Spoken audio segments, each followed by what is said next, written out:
Welcome to Live Daf, your online Daf Yomi Shir. Shalom Aleichem. Welcome back. Today's Daf Yomi is MOED KATAN Daf Tes. We are holding 6 lines from the top of the Amid. Yesterday we learned a Mishnah. One is not meant to marry on Yom Tov. One of the reasons given is because Ein Ma'arvan Simcha B'Simcha. You're meant to celebrate each occasion independently. Don't mix things up, because then you have interference. Ein Ma'arvan Simcha B'Simcha. How do we know this concept? Is there a source for this? Yes, there is. Says the Gemara, Uda Ein Ma'arvan Simcha B'Simcha Minala. How do we know that we're not meant to celebrate two things at once? Tichsiv. This was when Shlomo HaMelech completed the Binyan Beis HaMikdash, the first one. They celebrated Chanukas HaMizbeach, Chanukas Beis HaMikdash. They celebrated for 14 days, 7 for the Mikdash, and it so happens that when they were done celebrating for the Mikdash, Sukkot arrived. So it was 7 and 7 plus Shmini Atzeres. Vayash Shlomo Beis HaHi Es HaChag V'Kol Yisrael Imay. A huge crowd, Kahal Gadol. They came from all corners. Milavei Chamas Ad Nachal Mitzrayim, and they came Lifnei Hashem Elokeinu. Shivas Yamim, 7 days for the Mikdash. V'Shivas Yamim, 7 days for Sukkot. A total of Arba Asar Yom, 14 days. If it is okay to bundle together, to celebrate for two things at once, why did he have to have this huge extended celebration and keep them away from work for 14 days? He should have waited. The Beis HaMikdash's celebration could have taken place on Yom Tov, and celebrate 7 days for both reasons. Apparently, you're not meant to do that. You're meant to celebrate each simcha independently, and that's a raya to the halacha in the Mishnah. Says the Gemara, how do you know? Perhaps if you have reason to celebrate today, you don't postpone, you'll delay the celebration. But if it so happens to be that both reasons turn up on the same day, on the same Zman, you happen to get married on Yom Tov, that's fine. You can celebrate two things at once. It so happens that in this case, the Beis HaMikdash was completed 7 days before Sukkot. So they didn't have this option of celebrating together with Sukkot. Well, they could have left over a bit at the end of the Mikdash, built until the last inch, and complete that right before Sukkot in time for Yom Tov. Building the Beis HaMikdash is a mitzvah. You don't delay, you don't procrastinate. You finish it as soon as you're finished. In this case, they had no choice. They couldn't delay matters. And if so, we're back to the kasha. Perhaps that's why they celebrated early. Not because you can't technically, halachically, celebrate two things at once. Well, ibayli lishiyurei ba'ama. They should have left over the amma, something which wasn't really the essential part of the Beis HaMikdash. Ba'ama kal ya'erev. These bars, these sharp metal rods, kal ya'erev, which discouraged the ravens from landing on the binyan Beis HaMikdash. So this type of railing they could have done later. That's not the ikar binyan. They're makayim the mitzvah without it. So if it were true that you can celebrate two things at once, they could have finished the Mikdash in time, left over this little accessory, and done it right by Sukkot and celebrated on Sukkot. And says the Gemara, no, kalya amya kalya erev. Even this amma, this bar, an amma high, to chase away the oyer of tzerich binyan abayis, so it's part and parcel of the binyan Beis HaMikdash. Keep away the birds. So really, it's part of the binyan. And Rashi Ksav Yad actually adds, we know the heichel was 100 ammas high. The 100th amma was what? That amma, that rod, apparently, is considered part and parcel of the structure. So they couldn't push it off. So perhaps that's why it happened this way. But theoretically, you could be ma'arav simcha b'simcha. By the way, some bring a raya from here to the minig olam You leave over a line at the end of the Masechta and do the same a week later. You can celebrate that way. Because now is a siyum, just like the Gemara suggests, that they can leave over a bit and celebrate later. In any case, go back to the kasha. What's the raya? That Eim Arvin Simcha B'Simcha perhaps was merely circumstantial. They completed the binyan in advance of Sukkot, and that's why they celebrated separately. Ella, rather, the raya is as follows. Midimiyater kra. We have an extra phrase in the pasuk, which apparently is coming to indicate this halach. Mechtig Siv, take a look at the pasuk. It says Arba Asar Yom. We celebrated 14 days. Shivas Yomim, Shivas Yomim Lamali. Why would the Torah have to itemize it? 7 plus 7, we know. 14 is 7 and 7. Shmamina, the Torah is indicating Hani Luchud Vani Luchud. These 7 and these 7, two separate reasons, two separate occasions for celebration. You don't mix them up. Oh, here's the raya that Eim Arvin Simcha B'Simcha. You have to be involved in each simcha completely, fully. Taisa says you have to be fully engaged. Otherwise, it detracts. Says the Gemara, Amar of Parnach, Amar of Yechanan. Oisa Shana, that year, when they celebrated on account of the Migdash, they celebrated 7 days before Sukkot, which includes Yom Kippurim. They ate and drank all throughout that period. They didn't observe Yom Kippur. They didn't fast Yom Kippur. And they were concerned. They said, perhaps the enemies of Yisrael, meaning themselves, are guilty, are liable to klaya, to curse, to getting punished for not fasting Yom Kippur. Until a heavenly voice rings out and says, no, you're all invited straight to Gan Eden. So they will calm down. My drush, now what were they basing their practice on? Why didn't they eat on Yom Kippur? What was their source? Amru, they suggested as follows. They had a kavachem. Uma mishkan shein kedusha soilam, since we find by the mishkan in the midbar, which of course is not a permanent, eternal kedusha. It was only for 40 years. And we're speaking now about the Chanukas HaMizbeach that the Nesiim did when they completed the Binyan HaMishkan. So we're speaking about a Mishkan which is relatively temporary. The Korban Yachid, so it's a temporary Kedusha, and we're speaking about personal Korbanos that the Nesiim brought. Still, despite its two deficiencies, it's a temporary Kedusha and it's a personal Korban, Doicha Shabbos, it pushed away Shabbos, they brought their Korbanos, even on Shabbos, during the time of Chanukas HaMizbeach. The Isur Skila, despite the fact that Shabbos entails Isur Skila. Amalach on Shabbos generates Skila through Bezdin. It's a very severe punishment. Still, the Karbanis would push that away.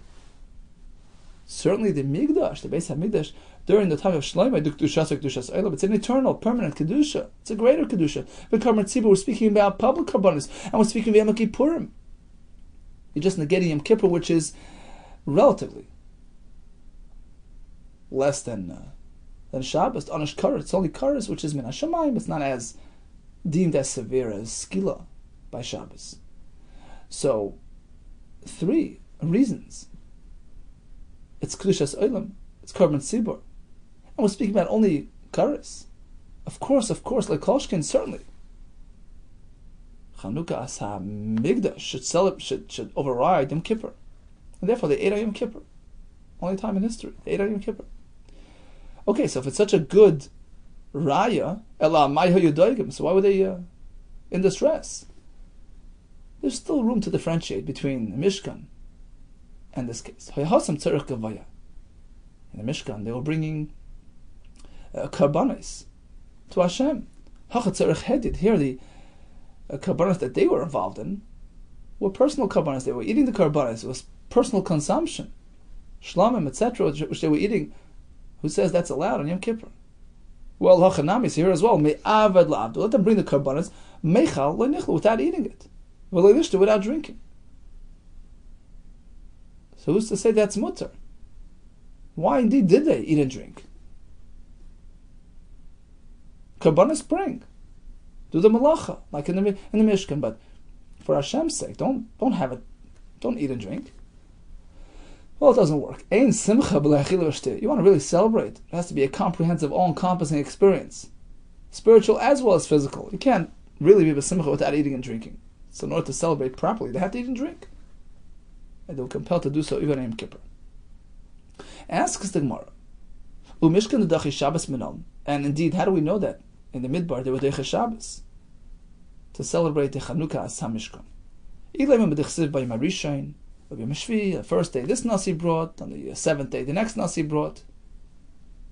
Apparently, we're speaking about Shabbos. Shvi is Shabbos. No, Dilma Shvi L'Karbonis, perhaps. Shvi means day 7 of Karbonis. But they skipped over Shabbos. Amar of Nachman Bar Yitzchak, Amar Krot. Pasuk says, B'yayim Ashtei Asher Yayim, on day 11. And we have an extra pasuk, B'yayim Ashtei Asher Yayim. B'yayim Ashtei Asher Yayim. And we learn a dvash. Ma Yayim Kulei Ratzef. Just like a day is typically a continuous event, right? It's one unit. Av Ashtei Asher, likewise, the number 11 mentioned here, Kulan Ritzufan, is a continuous number without interruption through Shabbos as well. Okay, 11 consecutive, but maybe 11 consecutive days which are suitable for Karbonis, meaning 11 consecutive weekdays, but you skip over Shabbos. No, we have another pasuk. On day 12, again, it's an extra yom there. And here we have an extra pasuk, an extra drasha to tell you Mayim Kulei Ratzef, just like day is a continuous phenomenon. Av Shnei Masar Yom Kulan Ritzuf, and likewise, the 12 that we're speaking are perfectly continuous, uninterrupted days, including Shabbos. Maybe here as well, 12 consecutive days which are suitable for Karbanis, meaning 12 weekdays. Why would we need two psukim telling us the same thing? We have the extra word by day 11 and the extra yayim by day 12. That duplication indicates there's something more than that. 12 consecutive days, including Shabbos. So we've determined that Eim Arvin Simcha B'Simcha, they ate on Yom Kippur, they based it on what they did in the Mishkan, and we just proved that indeed, during the Mishkan, they were Deicha Shabbos. One more question. And indeed, how do we even know that they negated Yom Kippur? That during the time of Shlomo HaMelech they celebrated even on Yom Kippur. Where is the right to that? The pasuk says they celebrated for 14 days in a row, which included Yom Kippur, perhaps 14 suitable days, not counting Yom Kippur. Gamar Yom Yom Mahasam. We draw a parallel. We connect the word Yom, Abarasar Yom, over here to the Yom by the Mishkan, and just as over there it included Shabbos, it was consecutive days. Likewise, over here, we're speaking about consecutive days, including Yom Kippur. So they were concerned, they were doyagim. Did we do right? Did we do wrong? They were apprehensive. A Baskel rings out and tells them, no, you're invited to Olam Haba, don't worry. You did right. Do we see it in the Psukim? That Hashem called out to them, Hashem allayed their fears? Do we see it in the Psukim itself? Yes. The Tani Tachlif. The Pasuk says, Vayem Hashmini, Sholchosam, Shilachasam. On day 8 of Sukkot, Shlomo HaMelech bid farewell. He sent them off. Vayvorchos HaMelech, they gave a bracha to the Melech. Vayechu Laleim, they went back home. Smechem B'Tevilev, Al Kol HaTova, and all the goodness Asher Asa Hashem with David, Avda Hashem granted to his servant David, Yisrael Ami. And we learn they went back home la'aleim, which means to the Isha. Shalchu matzu neshem b'tahara, the wives were tar. The word smechem means shenenu mitzvah shchina. They were imbued with the glow of the shchina. V'tuvei leiv means shekol echad ve'echad nes abra ishta ben zacha. They all had a son. Al kol ha'tova. What does that mean? Sheyotza baskel v'amar lahem kulchem mizamanin l'chai labo. So this phrase in the pasuk refers to this phenomenon that Hashem calls out to them, allays their fears. Don't worry what you did; it was justified. I approve it. You're invited to Olam Haba. What does l'David Avdai l'Yisrael Am mean? Bishlam Yisrael Amai, understand what that means. The Achalahu Avoynim Kippurim. Hashem forgave them for eating Yom Kippur. So it was a taiva, an expression of grace to Klal Yisrael. He was clear in the way he allayed their fears. He confirmed what they did. So that's Yisrael Amai. Elul David Avdei Mai. In what way was he showing taiva to David? David was no longer alive. Shlomo Melech was involved in the binyan. So how was this a confirmation, a stamp of approval, a taiva to David? It was just that. Amar Yehuda Marav. This is what happened. B'sha'ah shebikesh Shlomo lahachnis ora in the mikdash. He'll finish the mikdash. After all that work, all that effort, finally comes the apex, the high point. He's bringing the Arain with the luchais into the Kodesh HaKadoshim. Dafku she'arim zelazeh. The door is shut. There's no way to get in. Amar Shlomo. Shlomo felt rejected. He started davening. So all his abilities. 24 various expressions of tefillah v'lo nene. No response. Pasach v'amar. So he proceeded and he said, Su'ush ar Mosheichem.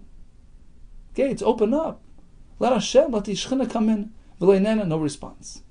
Kiven she'amar Hashem Elokim al tashev pnei Meshechecha zichra lechazdei David avdecha. Hashem, remember the loyalty of my father David. Miyad nene. Suddenly, things open up. Straight in. It was clear that David HaMelech's schus carried the day. So that's what it means, the David Avdei. At that moment, Ba'isa Shah, Nehefcho Pnei Soinei David. David had many enemies, and suddenly their faces blackened. Nehefcho Pnei Soinei David, Kishuli Kader, like the blackened bottom of a pot. They were embarrassed. Hashem gave David HaMelech a stamp of approval. After death, way later. Now they saw retroactively, V'yadu, HaKol, everybody realized, Shemachale HaKadosh Baruch Hu al Oisei Av, and Hashem forgave him for that sin with Bathsheba. Continues the Gemara. Rabbi Yehuda bar Asmai, Rabbi Yehuda ben Gerim. These two, Tonu Parshas Nedarim, Bei Rabbi Shimon bar Yochai. They studied the Sugya, the Masechs Nedarim, by their Rebbe Rabbi Shimon bar Yochai. If terminate, came time to leave, they bid farewell. They said goodbye. Bu'urta at night.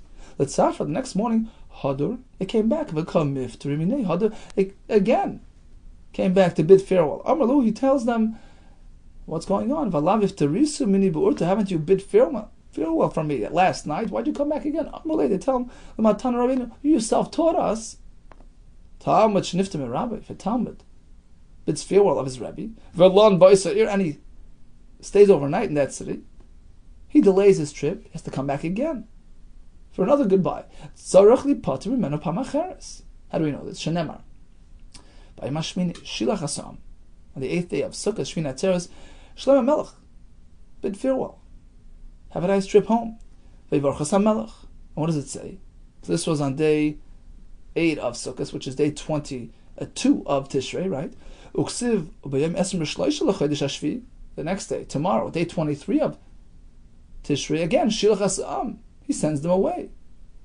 He already did that. Elo Mekan, we learn from here. Mekan the Talmud, Haniftim Rabbi. The Talmud bids farewell from his Rebbe, takes leave at night, V'lon ba'isa'ir, and he happens to stay overnight, he has to come back again. Tzorach li pater meno pamacheres. Amali lebri. So Reb Shimon was impressed with these Talmidim. These people are upstanding people. So he turned to his own son. Perhaps it was Reb Eliezer Reb Shimon. He says, look, these people are chashav, b'nei adam halolu. Anoshim shel tzurahim, they're people of tzura. Rashi says they're chachamim. Some learn they're humble. They're conscientious people. They're on top of things. Zil gabihain, go approach them. Deliv varchucha, perhaps they'll give you a bracha. They're deserving of giving you a bracha. Chaparai. Azal ashtichinus, he went over there and he finds them sitting and learning. The karamu kroya dadi, they were discussing psukim and presenting an apparent contradiction that they found. One pasuk says, "Ksiv pales magal arglecha." Evaluate, appraise the ways of your life, what to do, what not to do. Everything calculated, which means don't just jump into even a mitzvah opportunity, make sure it's worthwhile. Do the greater mitzvah rather than the smaller mitzvah. But then another pasuk says, do it all. Uksiv oirach chayim pentafales. When it comes to matters of spirit, don't evaluate, don't measure up. Any mitzvah that comes your way, do it. So which way is it? Like Kasha, the answer is, depends on the circumstance. It depends who else is around. Sure, you try to do the greater mitzvah, but kan b'mitzvah she'efshar la'asos adei acherim. Sure, if that relatively smaller mitzvah can be done by somebody else, you get the bigger one. But kan b'mitzvah she'i afshar la'asos adei acherim. But there's nobody around to take care of the other mitzvah, and it's either you or nothing. Grab any mitzvah, even a relatively minor mitzvah, which comes your way first. Hadar yasi become a bailu. Once again, he sees they're sitting and discussing another apparent stira. Ksiv yikarahim ipninim. This is the Torah, most precious thing. V'kol chavatzecha lo yishuva. And all your private affairs, don't measure up to the Torah. Drop everything. All your personal affairs, chaparai, learn as much as you could. We have a diuk. Ha cheftzei shemaim yishuva. Chavatzecha, your personal matters, don't measure up to Torah. But cheftzei shemaim, spiritual matters, mitzvahs, measure up to Torah. Which means, even when you're learning and you notice a mitzvah opportunity, stop in your tracks and grab the mitzvah. So mitzvah is deicha Talmud Torah, but then we have a pasuk ksiv kol chafatzim leishuva. All activities, all matters, even spiritual matters such as mitzvahs, don't measure up to Torah. Torah is the greatest. Talmud Torah connected kulam. Afilu cheftzei shemayim leishuva. So which way is it? Do you stop for a mitzvah or not? Very similar to before. Same formula. One sitting and learning, and there's a mitzvah opportunity coming up. But there's somebody else that's not involved in Torah that can gladly grab the mitzvah. Let him do it. It's not your job right now. You're immersed in something greater. When do we advise you to stop learning, to do a mitzvah? That's kan b'mitzvah she'i efshar la'asosei derechem. There's nobody else to complete that mitzvah, and you have to stop because, the whole point of Torah is to be mekayim mitzvahs. So if there's no other candidate, nobody there to take care of the mitzvah, then of course it's a comment on you to stop learning and do the mitzvah. Okay, so you overheard this whole discussion, very intriguing. Amalei, they finally noticed him, they turned to him, my boy Isacha, well, what are you doing here? Can we help you? Amalei, he tells him, sure. Amalei Abba, my father told me, Zil Gabayu, go over to them, to leave Baruchucha, to get a bracha from you. Amalei, they said, sure, here's the bracha. Listen to this cryptic bracha. Yehi Rava. It should be the will of Hashem. The Siz Rav Sechtzad. You should plant and not reap. Here. Ta'ayil, import, v'loi seifak. Don't sell, don't export. Teipuk, you should export, v'loi ta'ayil, don't import. Lichrov Beisach. So it sounds like he's going to import and not sell. He's going to export and not make any money, not bring anything in. Sounds pretty harsh. Lichrov Beisach, your home should be destroyed. V'leisav Ashpizach, and your permanent home should be destroyed. Your temporary dwelling should be well established. Lebalbel Pesorach, your table should be disorganized. V'leisechsi Shatachada, you should not merit to see a new year. So he came back to his father. Amalei tells his father, why'd you send me to them? Not only the Baruchi, they didn't give any brachas. They were mitzar me. They teased me, all kinds of kalalis. Amalei, Reb Shimon asks him, my Amalech, tell me, what is it that they told you? Let me hear. So he told him, Hachi v'hachi Amalei, such and such. Amalei, Reb Shimon understood what they meant. Hanach kula birchas haninu. Don't be offended. These are all brachas in disguise. And this is what they meant to tell you. Tis Rav Sechtzad. Plant, but don't reap. You know what they meant? It was a metaphor. Toiled banam. Plant, have children. They shouldn't die in your lifetime. So plant and don't reap. That's a gevaldige bracha. Next. Ta'ayil v'lei seifuk. Import and don't give out. You know what that meant? Ta'ayil kalta. You should bring new daughter-in-laws into your home. So your son should get married. Bring new members into your household. But your children shouldn't die in your lifetime. But lipkun, which will bring about that the daughter-in-laws will leave your home. and go back out. So bring them in and don't let go. The next thing they said was teipuk v'lo ta'ayil. Give out and don't bring in. Likewise, toiled banta. You should have daughters, which will leave your home eventually, get married, so export to daughters. But their husbands shouldn't die in your lifetime, which will bring them back to you. You should not experience tragedy. Next thing, lirchov beisach. Your home should be destroyed, your permanent bias should be disrupted. And your temporary dwelling should be successful. You know what they meant? The high amo shpizach. This world, Elam Hazeh, is your temporary dwelling. Vahib alma besa. The next world, the kaver, which you dwell when you go to the next world, that's considered your bias. Tachsiv kirbam b'teim lo elam. And we darshan al tikri kirbam, rather ela kivram. So the kaver is considered a person's bias. So relative to Elam Hazeh, it's considered a permanent dwelling. What they meant to say is they should live long. Don't visit your kaver; it should be disrupted. Your house, your kaver should be disrupted, and your temporary dwelling, Elam Hazeh, should last a very long time, be successful. There's a story of the Chavetz Chaim. This fellow comes, he sees an old rickety chair and a broken. So he tells the Chavetz Chaim, he says, "Where's your furniture? What kind of house for such a tzaddik, such a guy, such a gadol hador?" So Chavetz Chaim turns to the wealthy man. He says, "I have but one question for you. You're sitting here yourself. Where's your furniture?" So he starts laughing. He says, "I'm en route. I'm not home. I'm on the road. Why would I have my furniture?" Chavetz Chaim tells him, "I'm also on the road.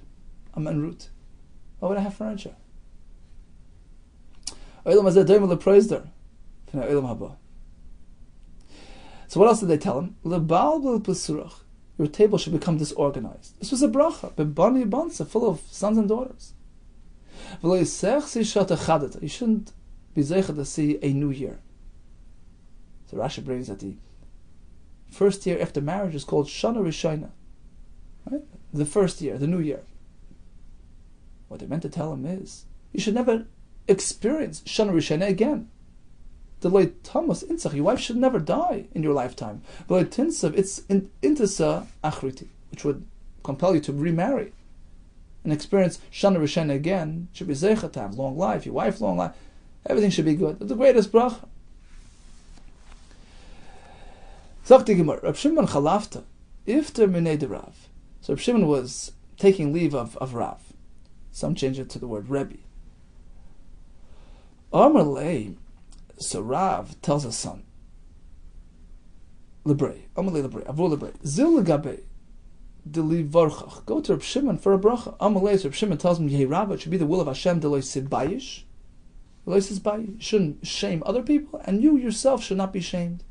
That was his bracha. Also, Legabe Avur, so the son comes back to the father. Amalei, father asks him, what did he tell you? What bracha did he give you? Amalei tells him, pretty shvacha bracha.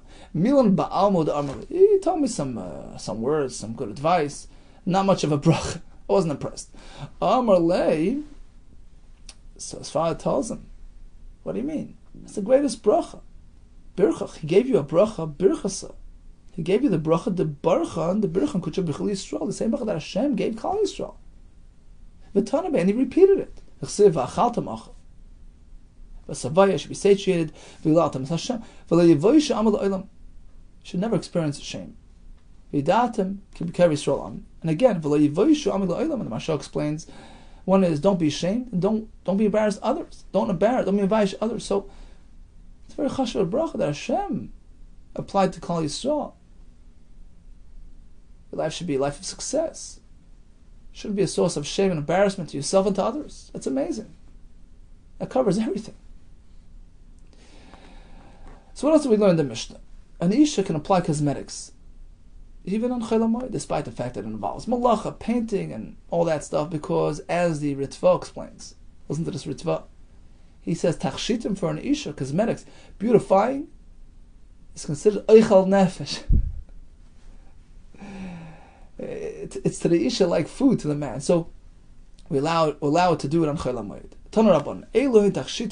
For instance, what type of cosmetics? Some type of eye coloring, parting the hair, applying some sort of reddish substance on her face to make it glow, to make it red. Some explain mavires srak or sakin, a knife between her legs to remove the hair. So all these types of treatments are mutter on Chol HaMoed. The Visud Rav Chizah. There's a story involving Rav Chizah's Rebbetzin. So there were older people, and his wife Mikashta Bampe Kalta. On Chol HaMoed, she dressed herself and applied cosmetics, beautified herself in the presence of a daughter-in-law, meaning she was already an older woman. Yosef Rav Huna Bar Chimna, Kabed Rav Chizah. Rav Huna was sitting in front of Rav Chizah.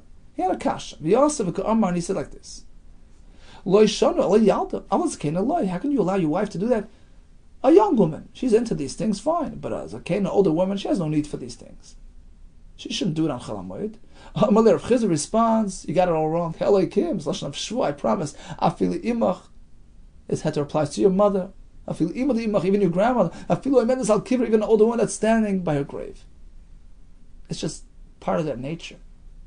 An Isha has an inherent need to be miyapa herself, to beautify herself. It's like Eichel Nefesh. Perhaps Hashem incorporated into her being so that she should find favor in her husband's eyes. But it's just part of their nature. They need it like air to breathe. Da'am inchi. We have this common phrase. Bas shitin, even a 60-year-old woman, kivas shis is like a 6-year-old, a kal tavla. When she hears the sound of a tavla, of an instrument, rata, she goes running. She's fresh and young when the opportunity arises. So here as well, when it comes to cosmetics, tachshitin, it's part and parcel of their nature, irrelevant of age. Rabbi Yehuda Tasud. So everything we allow except for tasud. Tasud means they would take some acidic material, some lime, apply it on their skin to remove hair. That, says Rabbi Yehuda, is not allowed. Why? Tanya Rabbi Yehuda Omer, Isha lo tasud b'mayid v'pleisha nivel hula. You know why? It makes her look unattractive, unpleasant. Smear up with this plaster. So we don't allow it on Chol HaMoed. Apparently the Chacham hold, sure, at this very moment it's nivel, but it's going to generate hana. It's a process which brings about satisfaction when eventually she peels off the lime with her hair, and therefore it's mutter even on Moed. It adds to her simchas haregel. Rabbi Yehuda disagrees. But Rabbi Yehuda would agree in the following case: if she has benefit sometime on Moed from this procedure, suppose she can peel off this sid sometime throughout Chol HaMoed. After the 2-3 day process, she'll peel it off and she'll enjoy the benefits on Chol HaMoed. Then we allow it. She can be involved in this. She can add this thing on Chol HaMoed. Teflasa means to apply this plaster. Why? Because although currently speaking, she's not really enjoying it. Right now, currently, she's in distress. It's making her look unpleasant, unattractive. But smechi lachar zman, in the long term, it's going to generate simcha. So, as long as the process will culminate sometime during Chol HaMoed, and she'll have hana from this procedure on Chol HaMoed, be it today, tomorrow, the next day, we allow it. So short-term pain is allowed for long-term gain. Umi isla Rabbi Yehuda Svara. Now the kasha is, does Rabbi Yehuda subscribe to this way of thinking? They were allowed to invest, we're allowed to experience hardship, knowing that we'll have hana later, and the hana later justifies. It sort of puts a positive twist on what she's currently experiencing, and makes it like a positive, like a simcha experience. Therefore, it's allowed on Chol HaMoed. That's not. Listen to this mishnah. So typically, we don't deal with goyim during the time of Chag, when they worship their idols. We're concerned that perhaps if he strikes a good deal, he's going to go to his Avodah Zarah and thank him. We don't want to bring that about. So you can't pay them a loan on their holiday, because that's going to bring him joy and satisfaction. What about collecting a loan? It's costing him money, but he knows that he's just been relieved of a debt. So currently speaking, right now, he's pretty sad about the fact that he had to let go of $1 million. But ultimately, he knows he'll have satisfaction. So let's say it's on their holiday, on their Yom HaChag, Yom Idoy, the Gemara calls it. Can you collect a loan from a guy? Chacham say, yeah, sure. Because right now, it's costing him money. Rabbi Yehuda disagrees. V'atanan Rabbi Yehuda Omer nifroin men. Sorry, the Chachamim. Chachamim say you cannot. You cannot collect. Even collection is asur because, although at this very moment it's painful, but deep down he's happy that he just paid up his debt. But Rabbi Yehuda disagrees. V'atanan Rabbi Yehuda Omer nifroin men. You couldn't collect a loan on their holiday. It brings him distress. Chacham respond, sure, he's currently in distress, but in the long term, he's happy. So deep down he knows it's going to generate happiness. He's satisfied that he was able to pay back his loan. He'll go running to Zavei Dazar and thank him for the opportunity to pay back his loan. Rabbi Yehuda doesn't hold to that svara. You look at today as today. Right now, he's Meitzar.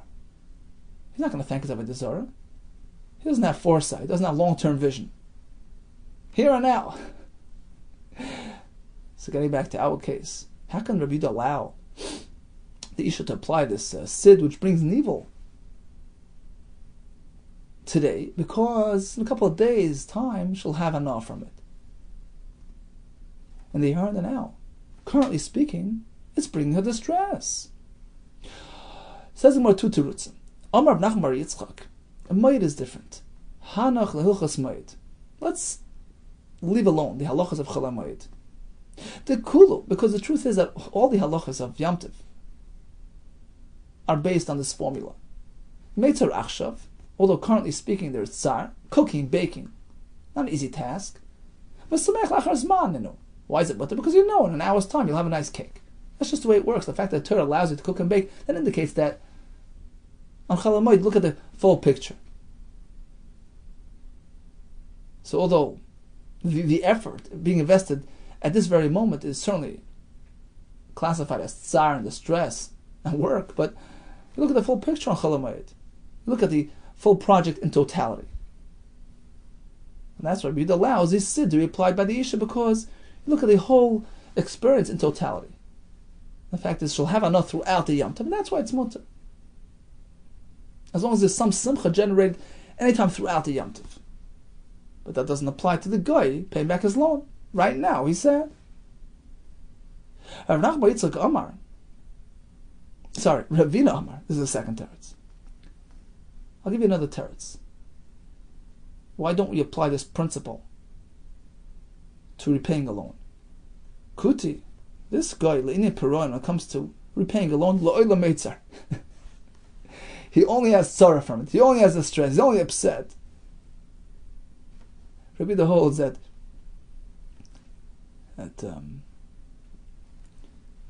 he'll never be satisfied. He'll never have a true simcha at having had to pay up this $1 million to the Jew. So in any case, there's no simcha. Right? So therefore, you can collect that loan on their holiday. The fact is, it costs him money. He's never going to be happy about that. The fact that he had to lose that money. But when it comes to applying the sid on Yom Tov, as long as there's some hana coming from it, that's mutter. Okay, so we speak about applying this sid. Why would they do that? Amar Yehuda b'nois Yisrael shigulu pirkan. So the girls who got to the point of producing these mature hair, but they're not yet of age. They're embarrassed. How do I remove this hair? So it depends where you're holding. Aniyos, poor girls, teiflois oisan besid. They apply this sid, this line. Ashiros, the wealthier ones, teiflois oisan beselis. They remove it using some sort of flour. Benois malachim, the princesses, b'shem and amar, using some type of fragrant oil. Shenemar shisha chodashim shem and amar. So by Chashverish, they treated them 6 months to this Shemen Amar. What is that? My Shemen Amar, Rebbe Machlekes. Rav Huna Bar Chi Amar Satkas. some sort of fragrant oil. Rabbi Yehuda Ami Amar Shemen Zayis, it's olive oil, coming from olives, Shloi Hevi Shlish, which have not yet achieved a third of their growth. So this type of oil, which has high acidic content, is used to remove hair. Tanya Rabbi Yehuda Omer, on pikinoin, this is a term mentioned in Maseches Menachos. You're not meant to use this on pikinoin material for menachos. What is that? So he explained it's shemen zayis, shlevi shlish is unripe olive oil. Why would they smear it upon themselves? Shemesher seyar removes unwanted body hair, and it makes the skin glow. There's a story with Rabbi Havali Bart. He had a daughter who needed some hair removal. Tafla, so he applied this lime or whatever it is, aver, on one limb at a time. So he took it piecemeal. It took his time, didn't overwhelm her, and it worked. And it achieved such tremendous results. She was beautified to the point that Shokalba Dalad Meazuzi, he got 400 zuz from a prospective husband. Hava, Hahukuti, B'Shavu said there was this kuti who lived nearby. He said, wow, if he can do it, let me do it. The Havali Barta, he had a daughter as well. Tafla B'Chadzimna, this fellow had no patience. He did it all at once.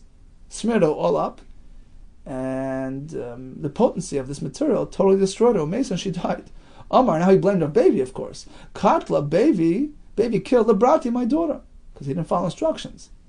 Omar of Nachman, so Nachman concludes that Rabbi the Shasish Shechra, Rabbi was accustomed to drinking wine, which generates this body hair. Bayon, Banti, his daughters need tafla, this sort of application. Anand L'Shasin Shechra, however, we who don't really involve ourselves in drinking beer, Leibayon Banton Tifla, our daughters don't really need this type of treatment. Okay, let's recap quickly. We learned about Ein Ma'arvin Simcha B'Simcha, which was derived from Shlomi HaMelech, separating the celebrations, 7 for the Chanukah as HaMikdash, and 7 for Sukkot. We learned that the Eid on Yom Kippur was part of the Yimei Simcha, and a Baskel rings out and tells them, don't worry. Yumazuman Techay Olam Haba. We learned about the schus of David that stood them by when they entered the Beis HaMikdash. We learned about these cryptic brachas that were given upon request. We learned about the tachshitin that are mutter for noshim, even for the skena, regarding sid b'mayid. So if you have tayelas on mayid itself, all agree is mutter, but otherwise, if it's only going to be enjoyed later on, Tanakama says it's mutter as well. Because the fact is, you have potential hana coming later, so it's considered enjoyable, somewhat of an enjoyable experience, even now. Tanakama allows it. Rabbi says no. Rabbi says that it's too long term. Unless you can have hana on chalamayid, we don't allow this short term gain, even for long term, short term pain, even if you expect good results later on. And we conclude with the story of Rabbi and his neighbor. All the best to you and much, much hatzlacha.